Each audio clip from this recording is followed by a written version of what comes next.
un enorme placer volverme a dirigir a ustedes a través de este medio, con la plena confianza de que la palabra del Señor nos va a bendecir en esta preciosa hora. Hoy consideraremos el tema Dichos enigmáticos de Jesús, cuya verdad central es: Cristo quiere que discernamos, comprendamos y apliquemos sus enseñanzas.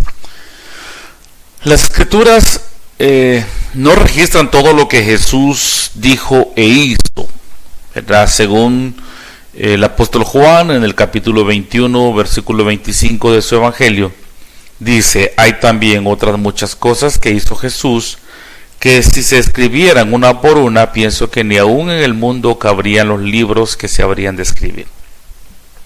Por supuesto, esta es una figura retórica, ¿verdad? Jesús utilizó muchas de estas figuras para enseñar de manera gráfica y de manera especial a sus discípulos, y también no solo a sus discípulos, sino a todos los que le escuchaban.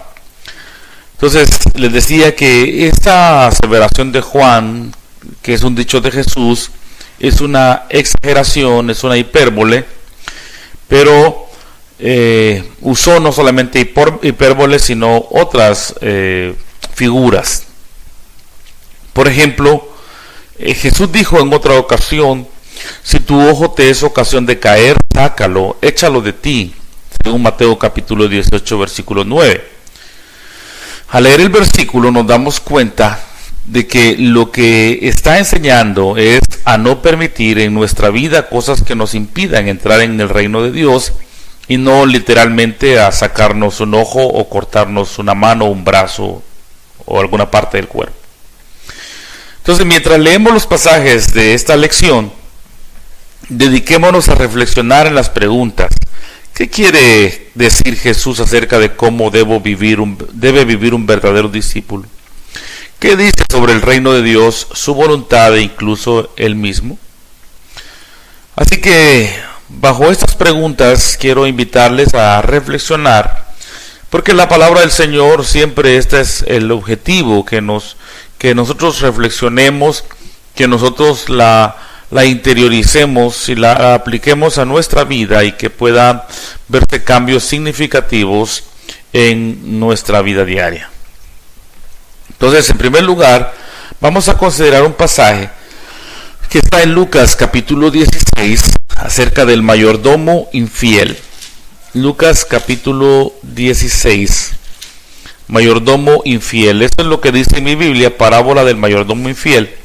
Y voy a leer los primeros versículos. Jesús también les dijo a sus discípulos: había un hombre rico que tenía un mayordomo, el cual fue acusado de malgastar los bienes de su amo.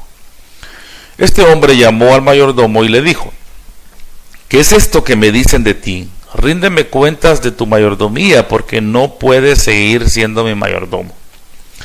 Entonces el mayordomo se puso a pensar: ¿qué voy a hacer si mi amo me quita la mayordomía?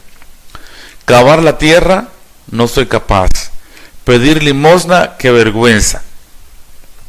Ya sé lo que haré. Así, cuando se me quite la mayordomía, seré bien recibido en cualquier casa. Llamó entonces a cada uno de los deudores de su amo, y al primero le dijo: ¿cuánto le debes a mi amo? Aquel respondió: 100 barriles de aceite. El mayordomo le dijo: toma tu cuenta y enseguida siéntate y anota 50, etcétera. Dejemos hasta ahí la lectura, pero ya tomamos una idea, y yo le invito a que tenga su Biblia abierta en este pasaje. El capítulo 16 de Lucas se relaciona con el capítulo 15. Ambos están dirigidos a los fariseos y por extensión también a los discípulos y a todos los oyentes. Las parábolas de estos dos capítulos tienen como objetivo exhortar las actitudes de los líderes religiosos y revelar a los discípulos el plan redentor y las características del corazón que siempre busca la voluntad de Dios. El hilo conductor del capítulo 15 es el amor de Dios. Ahí encontramos las parábolas de de la oveja perdida, de la moneda perdida, del hijo perdido, etcétera. Y aquí el enfoque es un poco diferente, porque el hilo conductor del capítulo 16 es el amor de los fariseos al dinero. Entonces esta parábola que acabo de leer ha causado mucha controversia en cuanto a su interpretación, ya que parece que alabara el fraude, ¿verdad? Parece que alaba el fraude, ¿verdad? Entonces vamos a considerarlo y veremos si es así o no es así, ¿verdad? Porque por haber actuado astutamente, este mayordomo infiel recibe el reconocimiento de su amo, ¿verdad? Entonces, esta situación o esta palabra, por haber actuado astutamente o sagazmente, es la clave de la interpretación de la parábola. Se evidencia la acción decisiva de este hombre ante la proximidad de la crisis. O sea, no se está alabando, no se está exaltando el tipo de acciones, sino la previsión ante la crisis que se avecina. Entonces tome bien en cuenta esto, ¿no? No es que está alabando el pecado, la deshonestidad, sino la previsión que él está haciendo. Entonces Jesús les cuenta la parábola. Los deudores de este hombre probablemente eran arrendatarios, pagaban dando productos de la tierra, y debemos suponer que el dueño de la hacienda era un hombre con integridad, y que el mayordomo o administrador designado por él no era un esclavo, sino que era un hombre libre. Entonces el castigo que recibe es ser despedido. El administrador fue acusado de malgastar, como ya vimos, o desperdiciar los bienes del patrón. O sea, de una mala administración, y a estas alturas de la parábola no se le acusa de fraude. De modo que el dueño lo llama y le exige una explicación. Cuando se hace evidente que el administrador no puede dar razón de lo que ha hecho, el dueño lo despide y le exige que le entregue los libros de la contabilidad para que su sucesor pueda hacerse cargo de todo. Se le proporciona la oportunidad de hacer los arreglos necesarios para su partida. No tiene que salir inmediatamente, puede ponerlos en orden antes de entregarlos. Entonces, los versículos 3 y 4, siempre del capítulo 16, en esta parábola, el administrador se dijo dentro de sí: ¿qué voy a hacer? Él no se defiende en absoluto, no dice esto es una mentira, esto es una acusación falsa, no se defiende, pero él reconoce que está en un grave problema. No tiene fuerza para acabar, lo que puede significar para hacer trabajos manuales, trabajos físicos de alguna especie, y se respeta mucho a sí mismo como para ir mendigando. Piensa y piensa qué hacer. De repente lo oímos decir: ya lo tengo, ya sé cómo voy a hacer para cuando me quede sin empleo. Los versículos 5 al 7, vemos que es claro que lo que él piensa es hacer un arreglo, una treta con los arrendatarios. Se sientan con él, ¿verdad? Revisan la deuda y le dice: debes tanto, ponte menos. Solo se nos da aquí dos ejemplos de lo que sucedió. La pregunta es: ¿se dieron cuenta los deudores que el mayordomo era deshonesto y les estaba pidiendo que cooperaran en esa transacción comercial? Probablemente no. Probablemente pensaron que el administrador habría convencido al dueño para el cambio de la nota de crédito.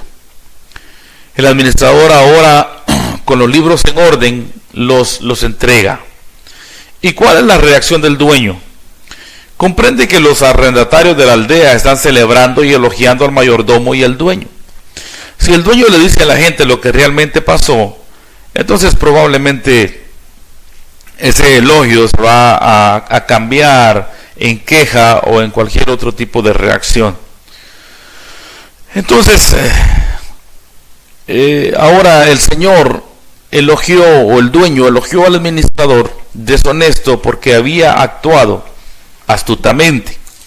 Versículos 8 al 9. Y el amo elogió al mal mayordomo por haber actuado con tanta sagacidad, pues en el trato con los semejantes los hijos de este mundo son más sagaces que los hijos de la luz. Por tanto les digo, háganse de amigos por medio de las riquezas injustas, para que cuando éstas falten sean ustedes recibidos en las mansiones eternas. Entonces el patrón elogia al administrador no por ser deshonesto, sino por ser astuto. En otras palabras, por preparar su nido, por preocuparse de ser abastecidas sus necesidades materiales por un largo tiempo en el futuro, quizá por el resto de su vida. Jesús está de acuerdo en mirar hacia adelante, en ser uno previsor, ¿verdad? En adelantarse a las crisis, en ser uno sabio en el manejo de los recursos. No está diciendo el Señor que debamos tener una mente mundana, ¿verdad? O ser deshonestos. Está afirmando el hecho obvio de que en cuestiones mundanas, los mundanos con frecuencia muestran más sagacidad que los hijos de Dios muestran en los asuntos que afectan la salvación eterna. Jesús quiere que su pueblo también mire el futuro y por medio de las riquezas apoye de tal manera las causas buenas y a la gente necesitada, para que cuando los deudores mueran, los dadores, mueran, habrá una gran bienvenida para ellos. Aquellos habitantes celestiales que mientras estaban en la tierra fueron beneficiados por la bondad de las personas generosas, entonces darán la bienvenida a los que van llegando. Cuando a pesar de todas las precauciones y las protecciones antirrobos, alguien roba un banco y los diarios describen la acción, la gente dirá, ¡qué astucia! O sea, va a alabar a los ladrones por la sagacidad, por el plan, pero no significa que la gente esté elogiando a los ladrones por ser ladrones. Entonces el mayordomo respondió a la crisis utilizando los recursos a su alcance para prepararse para el inevitable futuro. Él iba a ser despedido, ¿verdad? ¿Y qué iba a hacer? Ojalá todos los creyentes fuéramos tan inteligentes en los asuntos espirituales como lo son estos estafadores al desarrollar sus negocios. Probablemente, para evitar el malentendido que aún persiste, como si Jesús estuviera elogiando la falta de honradez, ahora prosigue en el versículo 10 y él dice, el que es digno de confianza en un asunto pequeño, también es digno de confianza en uno que es importante. Y el que no es digno de confianza en un asunto muy pequeño, tampoco es digno de confianza en uno que es importante. ¿Verdad? Para aclarar, porque el Señor entiende que esto puede dar lugar a malos entendidos.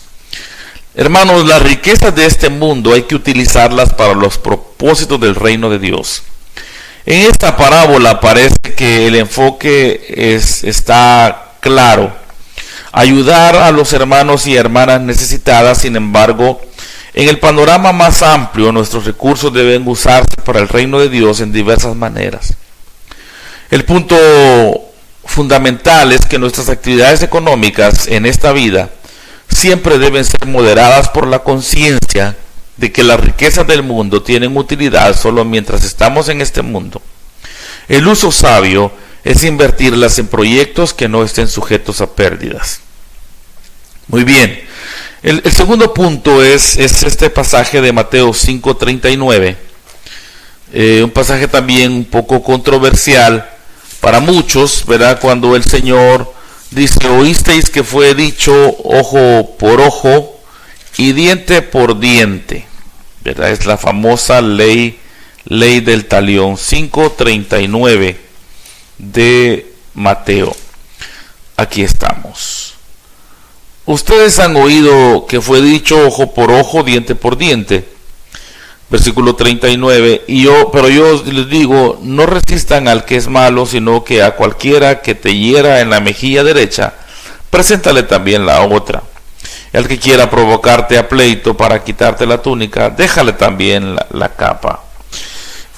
También es un pasaje controversial, porque, hermanos, aquí algunos han pensado que es literalmente debemos poner la otra mejilla. Sin embargo, es claro por Juan capítulo 18 que no era la intención de Jesús hablar de manera literal, o que se tomara de manera literal. 18, 22 y 23 dice: al decir esto Jesús, uno de los alguaciles que estaba allí le dio una bofetada y le dijo: ¿y así le respondes al sumo sacerdote? Jesús le dijo: si he hablado mal, señálame el mal, pero si he hablado bien, ¿por qué me golpeas? O sea, no, literalmente no volvió la otra mejilla, ¿verdad? Ahora, entonces, ¿qué quiso decir el Señor, hermanos? Al analizar el contexto queda claro que el pasaje clave es: amad a vuestros enemigos. En otras palabras, Jesús rechaza el espíritu carente de amor, el espíritu de odio, el espíritu de venganza. Poner la otra mejilla quiere decir mostrar una actitud en palabra, en hecho, en actitud, por supuesto, que uno no está lleno del espíritu de rencor.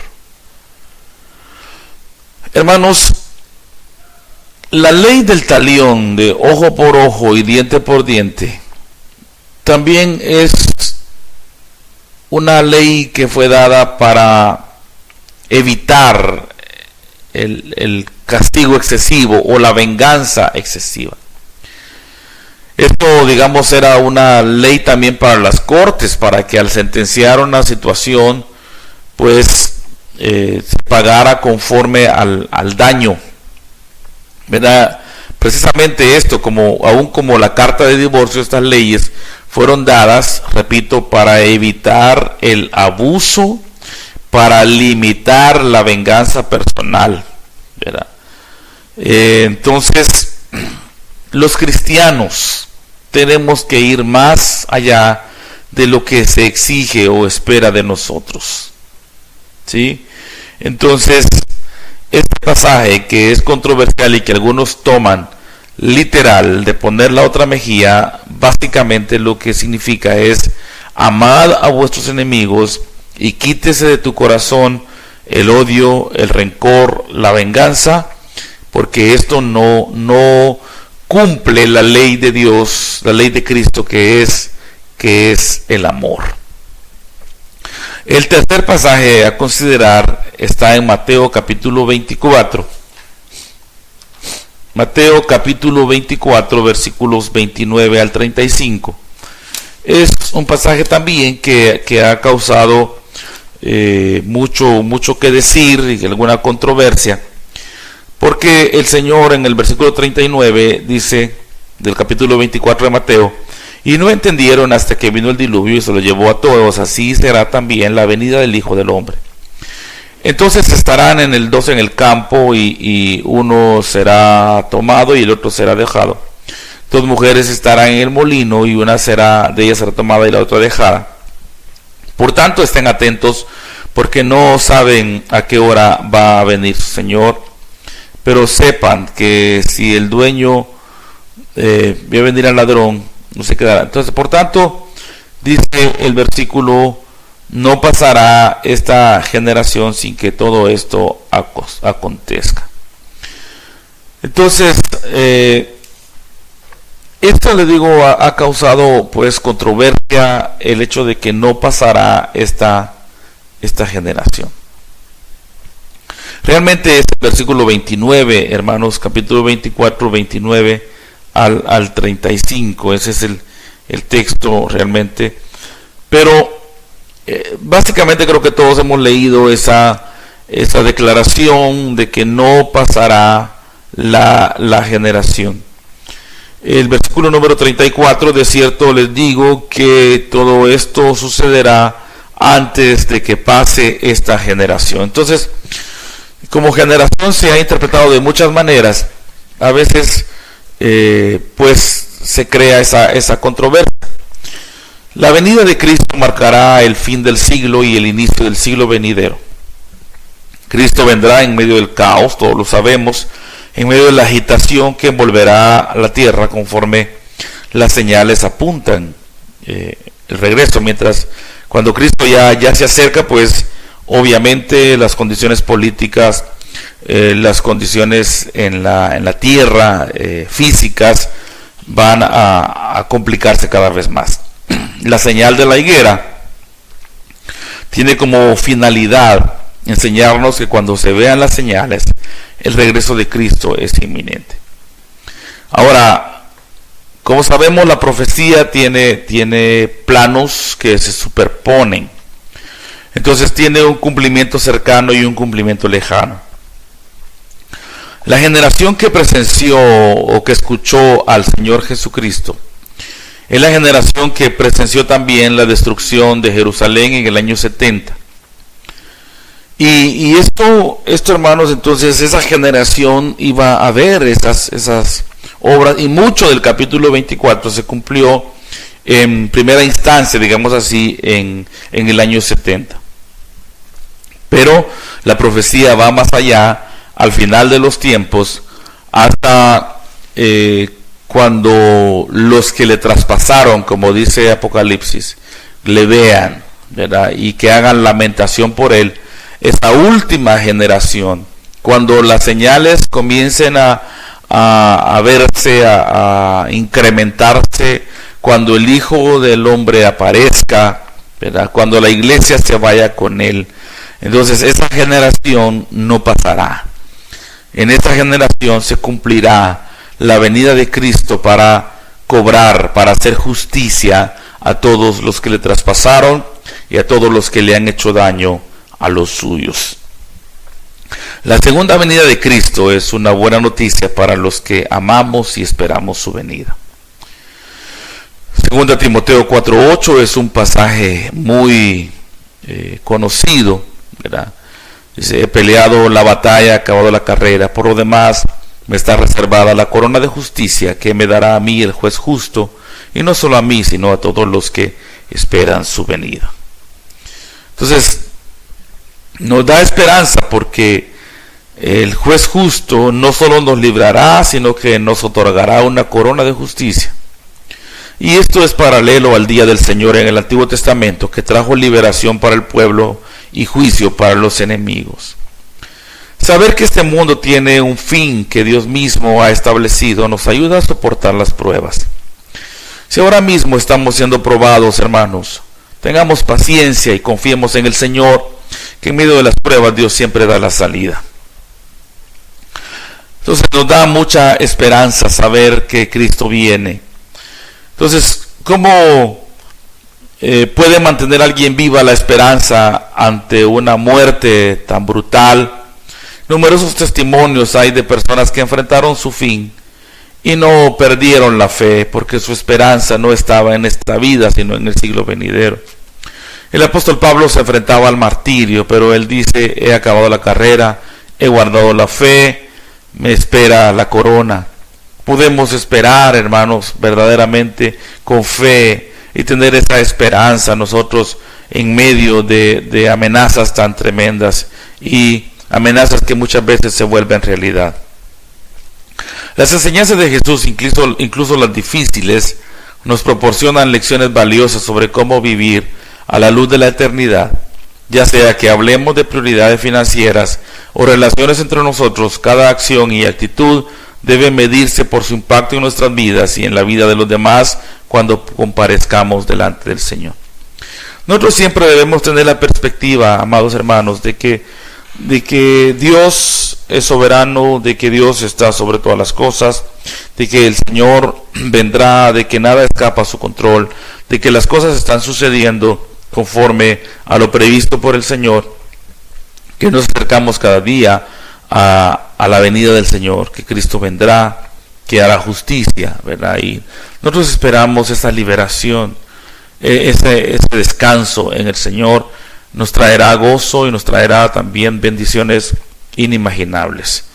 Pero también, hermanos, el tener la perspectiva de que Dios es un juez justo y que nos vamos a dar cuenta delante de Él, debería a nosotros marcarnos de alguna manera un punto de referencia, ser nuestra brújula, saber que vamos a estar delante de Dios y no queremos huir avergonzados de su presencia. Entonces, los dichos enigmáticos de Jesús aquí están, hermanos, cuando en la parábola se alaba la astucia de este hombre, pero no por su deshonestidad, sino por su previsión. Seamos previsores, hermanos. Invirtamos en lo que es verdadero, en lo que va a permanecer. El segundo es poner la otra mejilla. Ya vimos que es evitar el rencor, quitarnos el odio o el deseo de venganza. Y la tercera cosa es no pasar a esta generación, que es una aplicación a la generación que escuchó a Jesús y que se cumplió, digamos, no pasó a la generación, porque en el año 70 vinieron los juicios con la destrucción de Jerusalén, y luego nos trasladamos al final con la generación que será testigo de la venida del Señor y los juicios que se avecinan con Él. Así que Dios bendiga sus vidas. Gracias por su atención de todo corazón. Espero que esta palabra en algo pueda ayudarnos en nuestro crecimiento espiritual. Que el Señor les bendiga.